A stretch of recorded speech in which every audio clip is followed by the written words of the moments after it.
how do you write then? What's your writing process? Do you mumble in the forest like a Valdus? No, I do mumble. I mumble as I fall asleep.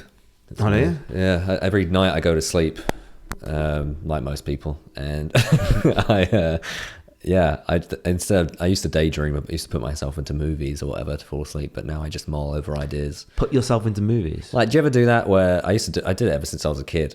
Where as I'm falling asleep, I'll be like, "What if I was a Jedi?" And then I just play a movie in my head where I got to be fucking Mace Windu. So you think about it. So I used to do that. And then when I started doing stand-up, I stopped doing that, and now I think, all right, what joke am I working on right now? Like the homeless guy jacking off at the canal thing, and then I'll just mumble to myself internally until I fall asleep. But I do that every day, and then I wake up. I write down my ideas as I'm falling asleep, and then I wake up with newer stuff, and then I flesh it out. Oh, okay. I don't write it out on stage. I'm not one of those Bill Burr, Louis guys. I think that's kind of another tool that can be used once you're really comfortable on stage, because everyone does a bit of improvisation on stage. And like, okay, by recording yourself, you can say, okay, that's funny for whatever reason, the way I said that. So hang on, you're falling asleep and you can manage, because whenever I do anything when I'm falling asleep, I can't get to the phone because I'm falling asleep. It's more like I just take some time while I'm in bed to let myself daydream, because then you're in a dark room, there's no sound or whatever, and you can really I was trying to write and mull over ideas on my way here today. I found it really hard because there's just light and people, and my brain's constantly being like, what's that, what's this, pay attention to that, and I constantly get distracted. Whereas when I'm in bed about to go to sleep, my mind's completely at peace, and I can really just get into the little hole of what I think jokes will be funny. And then sometimes I think of an idea as I'm drifting, and I'll be like, I gotta write that down, and I look back at it and it's like dogs with hands. I'm like, what the fuck is that's not funny? Yeah, because your idea of funny is different. Weird connections start to happen in your brain, and it's like when you're on psychedelics or something, and all of a sudden you feel like you know the answers to something, but really those two parts of your brain have connected. So the answer could be this glass, and I'm like, I get it. And I come out of it, I'm like, I don't get it because I'm not in that state of mind. So I kind of do it as I go about. We don't have any furniture in our house, so we don't have a TV or anything. So I've got a green screen.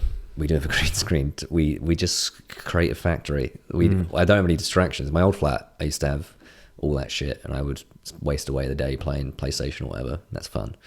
But now I don't have any option. I have nothing to do apart from read a book or write something. So it's a conscious thing you've decided, or is this a... It happened, but it's a happy side effect of it.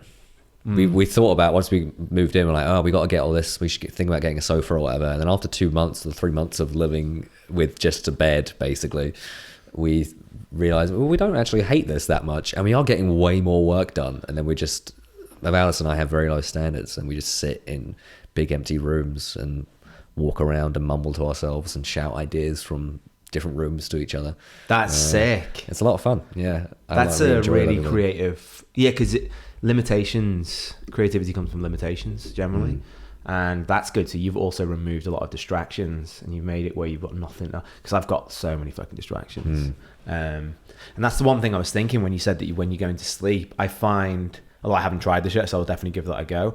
I find that at the end of a day, I've got the day to think about. Whereas after I've been to sleep, there's a reset in your brain, especially if you've had a good night sleep, you've had a bunch of dreams. And then first thing in the morning is when I can be most creative. That's when stuff will just start. That's why a lot of people say when they're in the shower, that's where they'll have these really creative thoughts. So also, you get loads of endorphins in the shower from the hot water. Yeah. So your brain just lights up. Yeah. And you have good ideas anyway.